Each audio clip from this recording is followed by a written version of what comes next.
Bonjour tout le monde. Aujourd'hui, je voulais vous faire une petite vidéo qui sort un peu de mes habitudes. Euh, C'est-à-dire que je ne vais pas vous parler précisément de loisirs créatifs, mais bien euh, de ce qui m'amène à faire ces vidéos plus souvent et à vous parler très souvent du fait que je suis à la maison et que j'ai des symptômes de douleurs chroniques, de maladies chroniques. Donc je voulais vous en parler un peu plus en détail. D'une part, pour permettre à certaines d'entre vous qui peut-être auraient ces symptômes, auraient cette mystérieuse maladie, pourraient peut-être se reconnaître et s'orienter.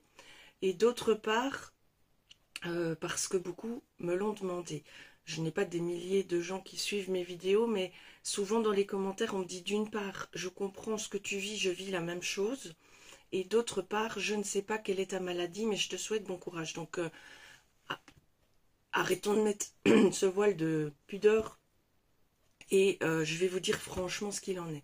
Donc, de quoi je souffre? Je souffre de Covid long. En tout cas, c'est dans cette case que la médecine m'a déposée. Après un parcours de 8 mois de recherche d'une maladie dont je pourrais souffrir. Donc, je suis passée par un neurologue qui a fait un bilan complet, pneumologue, urologue, médecin de la douleur, évidemment mon médecin généraliste, pour finir atterrir chez un docteur qui se spécialise dans le Covid long, c'est-à-dire un docteur qui s'intéresse aux cas qui se répand de plus en plus après cette épidémie mondiale de gens qui souffrent de toutes sortes de symptômes complètement éclectiques et qu'on n'arrive pas à identifier parce que rien ne paraît sur aucun bilan de médecine traditionnelle. C'est-à-dire que techniquement, j'ai un, moi j'appelle ça un bug neurologique. Je souffre de dysfonctionnement neurologique, c'est-à-dire que la liste des symptômes dont je suis victime entre guillemets est très longue. J'ai plus de 60 symptômes différents. Beaucoup de ces symptômes s'apparentent à la fibromyalgie, mais les médecins qui sont spécialisés dans la fibromyalgie n'ont pas voulu me mettre cette étiquette-là sur le dos parce que les symptômes sont arrivés après que j'ai contracté un Covid. Donc voilà, c'est une simple distinction, mais la plupart des symptômes dont je souffre sont très très apparents à la fibromyalgie. Il y a les douleurs diffuses, chroniques, nuit et jour, plus ou moins intenses. J'ai des problèmes de digestion, de crampes. Enfin, j'ai mal aussi dans mes organes internes en fait. Pas tout le temps, hein. Tous les symptômes ne sont pas là 100% du temps. Et c'est ça qui est erratique et qui est épuisant aussi. La fatigue chronique fait partie de ces symptômes. Une grosse perte de motricité fine, perte d'équilibre également, trouble de la température.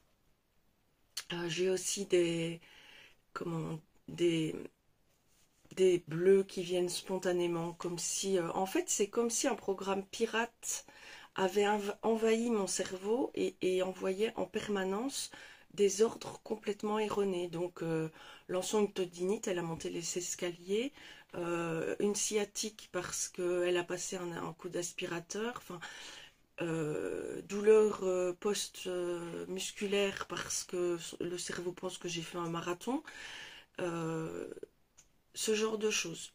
Au niveau physique, c'est pénible. Ce qui m'a moi le plus impacté et vraiment moralement et professionnellement, on s'entend, c'est les problèmes cognitifs.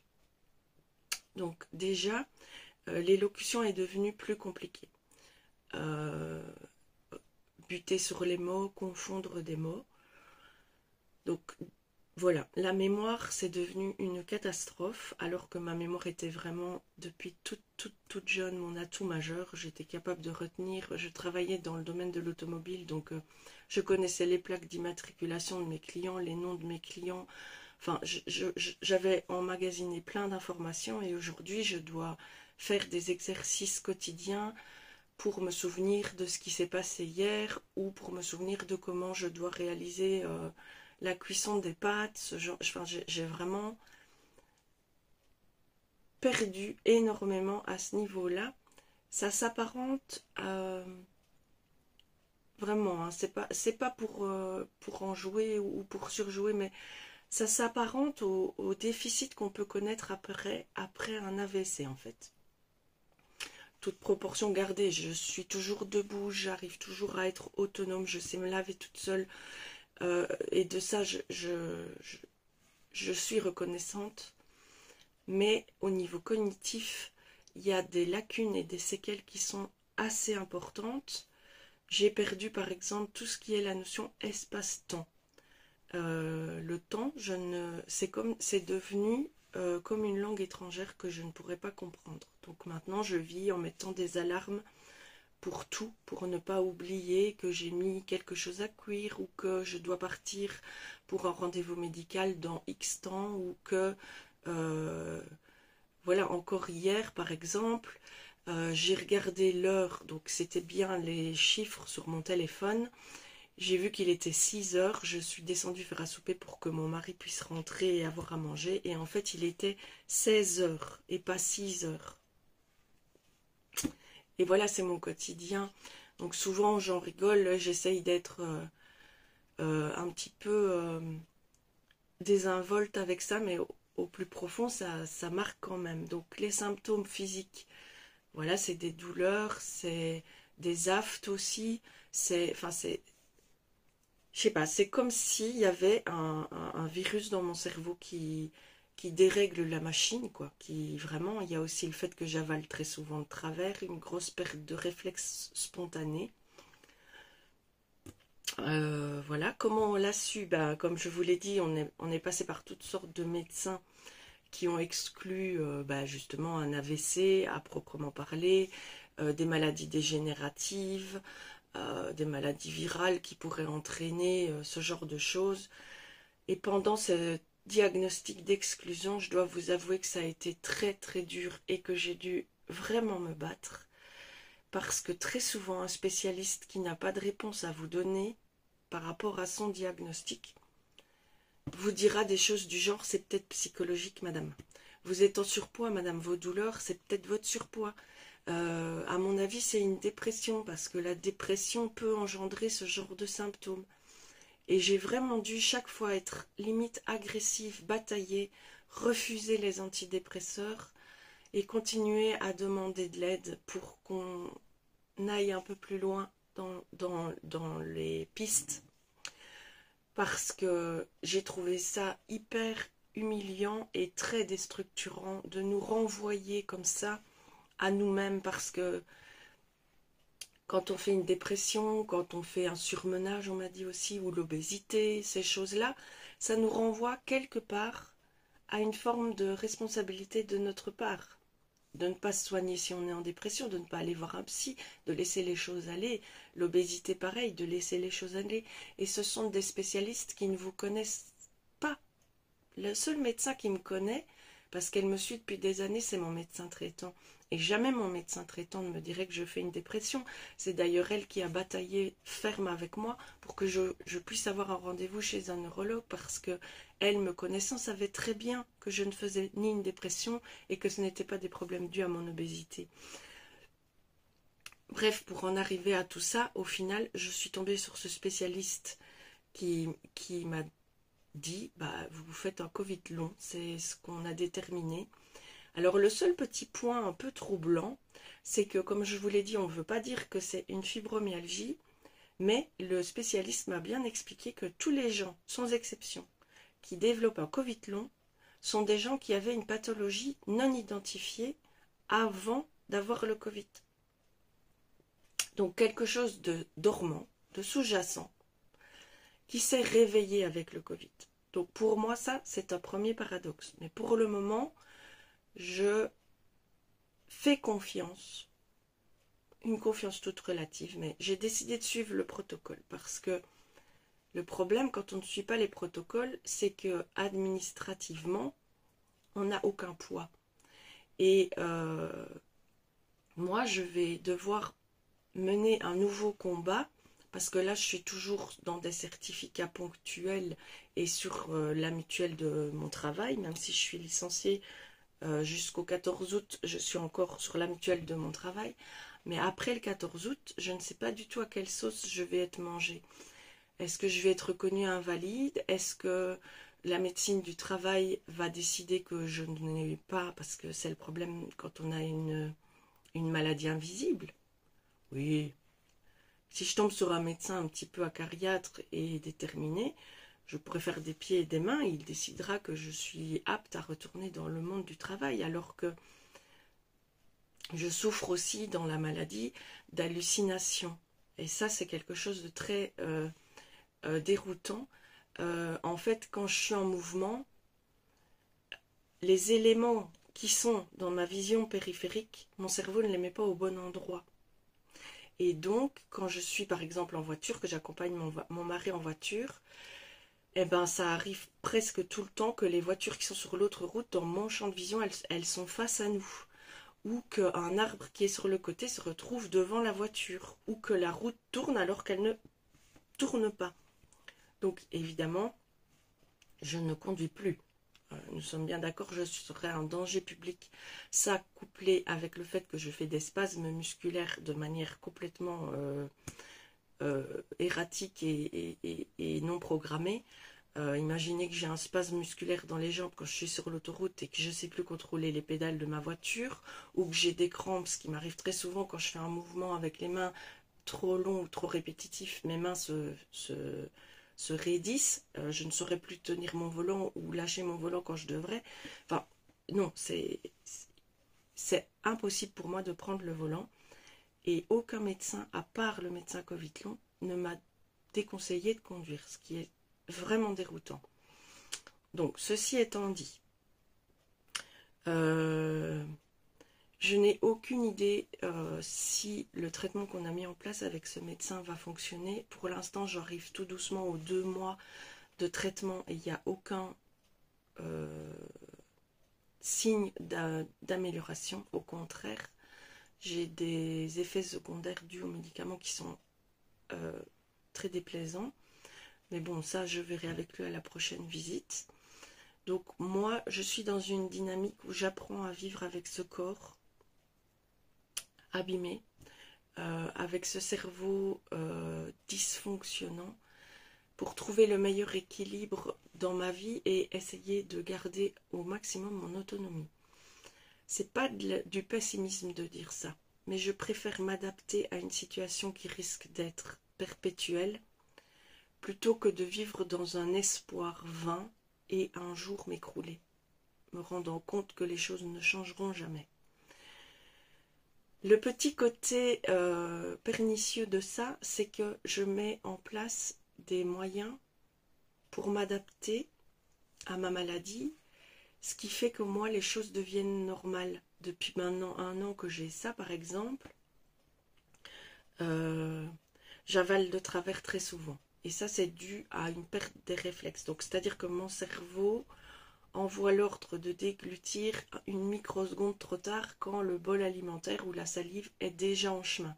Et donc, je fais ce qu'on appelle très souvent des fausses routes.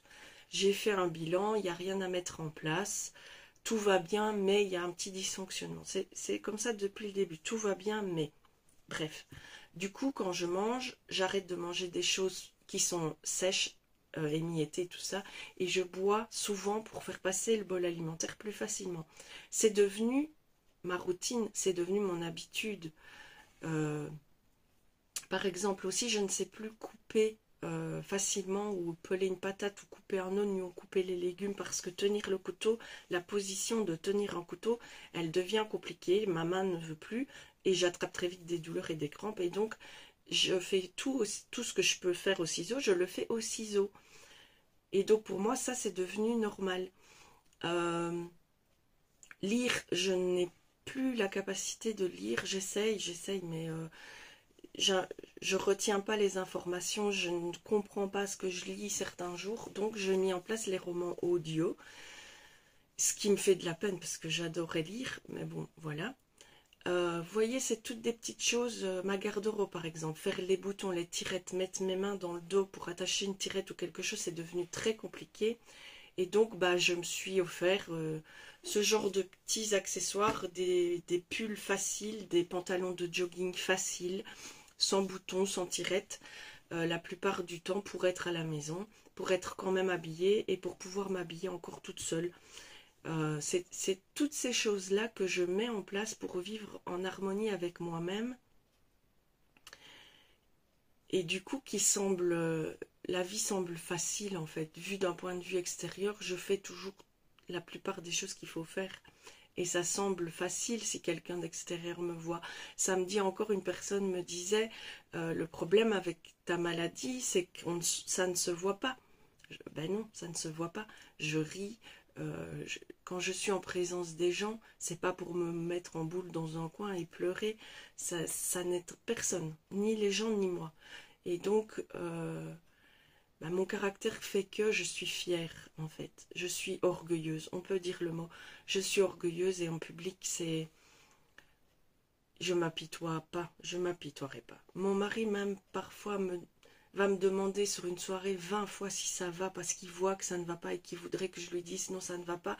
Mais le problème, c'est que quand je lui dis que ça ne va pas, il est triste, il ne sait pas quoi faire pour m'aider parce que je suis en plein épisode de crampe ou de spasme, mes os me font mal, ou j'ai une migraine à couper au couteau, ou mes yeux me brûlent, enfin tout ce genre de choses. Et il n'y a rien à faire, en fait. Ça fait partie de cette maladie. Même moi, je ne sais rien faire. Donc j'attends que ça passe, j'essaye de calmer ma respiration, de penser à autre chose et j'attends que ça passe. Et donc à quoi ça sert de lui dire tout le temps que ça ne va pas? Parce que dans le fond, ça va. Je suis au chaud, je suis en sécurité, je suis chez moi. Il est là, donc ça va. Franchement, ça va. C'est ma façon à moi de gérer les choses. Et quand je suis seule, si j'ai envie de péter un plomb, ben je pèterai un plomb. Je crierai de douleur. Parfois, ça soulage tellement de crier, de hurler des insultes à ces douleurs ou à ces maladresses, parce que évidemment, je suis devenue d'une maladresse incroyable, ou à ces erreurs quand je me trompe, que je commence à faire à souper à 4 heures de l'après-midi. Euh, des fois, j'en ris, des fois, j'en rage. Mais bon, c'est comme ça, je marche, quand je dois sortir, je prends une canne maintenant pour m'aider. Et de nouveau, samedi, j'avais un mariage et j'ai oublié de prendre ma canne. Et je sais que c'était un truc involontaire, volontaire, parce que depuis que je sais que je vais aller à ce mariage, le point qui m'embêtait, c'était ma canne. Parce que je ne voulais pas montrer ma canne. Et du coup, je ne l'ai pas prise, mais ça a été un souci à partir d'une certaine heure parce que mes jambes ont commencé à être complètement hors de contrôle, à faire des spasmes quand je voulais marcher et à partir un peu. Donc j'avais une démarche, en fait, j'avais une démarche de soularde, on peut parler comme ça. Et heureusement, une de mes filles est gentiment venue à ma rescousse et m'a soutenue quand je devais me déplacer. Mais j'ai eu du mal à l'accepter sur le moment. 2 fois, je lui ai dit non, je me débrouille. Et la 3e fois, c'est elle qui m'a dit stop, tu t'es assez débrouillé pour aujourd'hui, donc maintenant je t'aide. Et voilà, et j'ai de la chance. Pour ma famille, franchement, j'ai une famille très soutenante. Ça, c'est une chance que j'ai, je l'avoue. Euh, donc, pour continuer, parce que je voudrais pas non plus faire de cette vidéo une sorte de débat où je pars dans tous les sens et je parle de moi. Les conséquences de cette maladie, jusqu'à présent, bah, je vous les ai données, hein. Je suis très réduite dans plein de choses, mais je m'accroche, je m'entraîne, je fais malgré, pas tous les jours, hein, mais malgré les douleurs, j'ai un tapis d'appartement, vous voyez, un tapis de course et un vélo, pas elliptique, un vélo. Et je fais de l'activité physique de temps en temps parce que ma terreur par-dessus tout, c'est de perdre ma masse musculaire, de ne pas bouger et de ne plus savoir marcher. Ça, je ne le veux pas. Euh, donc j'entretiens ça un maximum, malgré que c'est pas tous les jours une partie de plaisir de monter sur ce tapis. ou de monter simplement mes escaliers, mais je continue à monter mes escaliers. Je me force à le faire plusieurs fois par jour pour entretenir ma masse musculaire. Les rythmes de mes journées, évidemment, ont changé. Je vis au rythme de mon corps. Donc ça veut dire que des matinées vont être un peu plus dynamiques. Les après-midi vont parfois être forcés au repos. Même pas de loisirs créatifs parce que les tremblements, les spasmes, les douleurs font que c'est impossible. Je me suis instauré une routine de loisirs créatifs, puzzle, diamond painting, point de croix, les sticker books aussi, je vous ai montré dans certaines vidéos, c'est comme les coloriages mystères, mais vous devez coller des stickers pour obtenir votre image. Et ça, c'est un exercice très difficile pour moi parce qu'il faut que je repère le stickers dans l'espace et que je retrouve les cohérences entre les légendes. Dans le diamond painting aussi, c'est pas toujours facile de retrouver la légende. Ça provient de mes ralentissements cognitifs, mais je le fais tous les jours. Je le fais parce que je devrais être prise en charge par une ergothérapeute, une psychologue et tout ça, mais il y a des listes d'attente évidemment. Et là, ce mois-ci, ça fait 1 an que je souffre de tout ça. Et donc, tout ce qui a été abîmé doit être entretenu. Et jusqu'à présent, j'ai pas réussi à rétablir, mais j'entretiens. Donc, ça aussi, c'est une victoire. Il y a pas de dégradation irréversible. Disons que il y a des jours où c'est plus difficile et des jours où ça va mieux. Mais dans les jours plus difficiles, il n'y a pas de pire en pire. Il y a une sorte de... J'ai perdu pas mal de notions, mais je n'en perds plus, je pense. Maintenant, je peux me tromper et ne pas m'en rendre compte, mais je pense qu'on en est là. J'ai perdu mon boulot à cause de la maladie. Donc je ne sais pas comment va être la suite de mon futur au niveau indemnité, au niveau... Parce qu'il faut en parler aussi, au niveau matériel. Vous n'êtes pas malade, vous travaillez, vous avez un bon salaire, j'avais un bon salaire, tout roule. Vous tombez malade, les frais commencent à s'enchaîner. Vous ne savez plus conduire, vous devez faire appel à des sociétés, même si c'est des sociétés de mutuelles, vous payez un défraiement. Et vous n'avez plus le salaire que vous aviez, puisque vous tombez sur une allocation de mutuelle qui est bien moindre que votre salaire. Donc c'est un cercle vicieux en fait. Et là, je ne suis pas encore dans l'œil du cyclone, je vais y arriver, mais je suis encore en préavis. Donc je ne sais pas encore comment vont se dérouler les choses pour moi dans cet avenir-là. Donc ça se range plutôt dans les incertitudes. Parce que pour l'instant, tout ce que je peux faire, c'est attendre. Attendre et aller vers ce problème administratif. Parce que tant que j'ai pas fini d'un côté, je ne peux pas commencer de l'autre. Donc à un moment, il va y avoir un trou, un passage à vide en fait. Mais bon, on s'y prépare, mon mari et moi. Pour ce qui est de la suite... Pour ma part, je n'en sais rien. Je me persuade que ma vie d'aujourd'hui sera ma vie pour le restant de mes jours, sans pour autant être fataliste, parce que j'essaye de l'améliorer, de mettre en place toutes sortes de petites choses qui me permettent de profiter quand même un maximum. J'apprends à vivre avec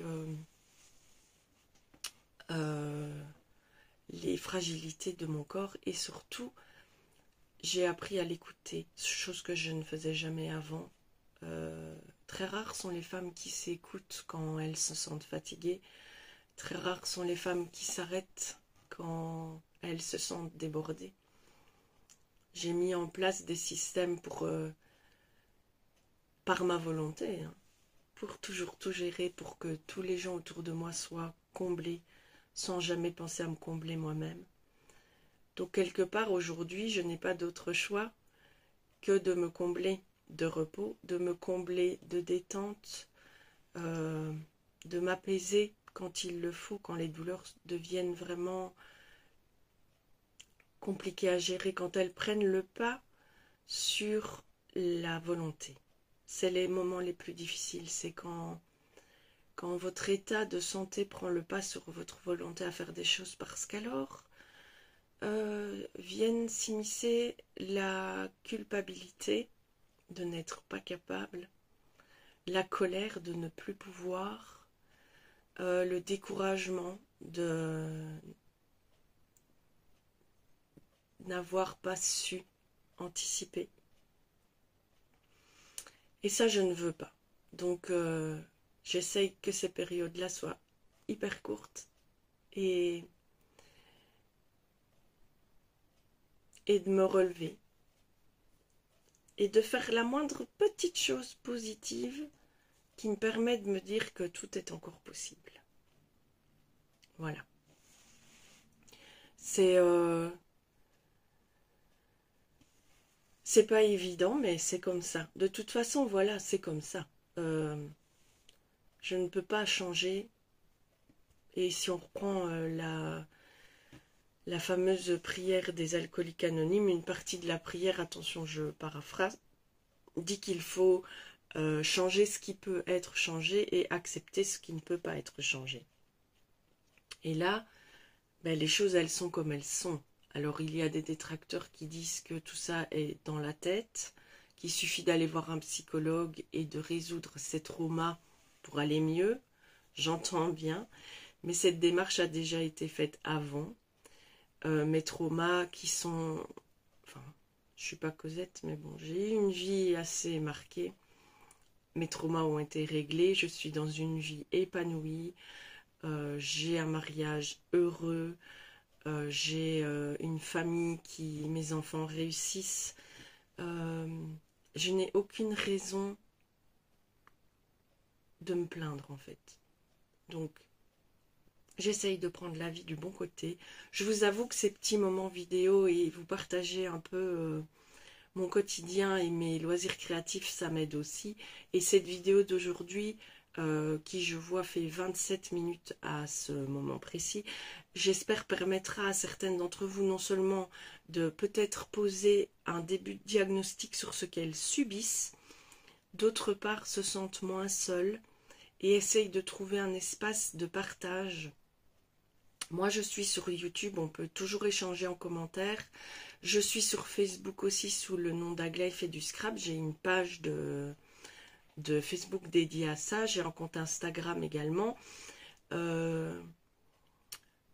Mais qui sait pourquoi dans l'avenir ne pas créer une page ou se retrouver sur une page ou sur un groupe qui permet de partager, de pouvoir venir dire nos coups de blues, nos ras-le-bol, notre colère, cette injustice parfois, qu'on puisse partager entre nous.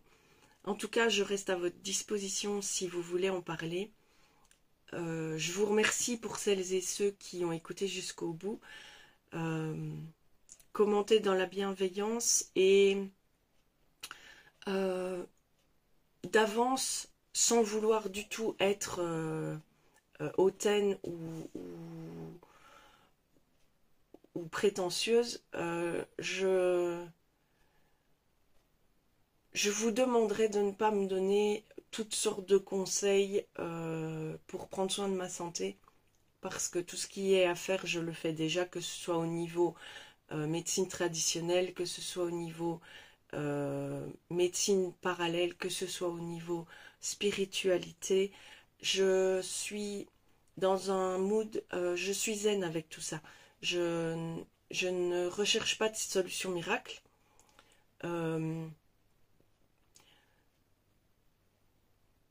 Moi, je suis zen. Je n'ai pas besoin qu'on m'explique ou qu'on me dise comment je fonctionne ou comment je devrais fonctionner. J'espère que vous comprendrez. Je vous souhaite à tous une excellente journée. Surtout, amusez-vous, faites-vous plaisir et faites ce que vous voulez. Bonne journée!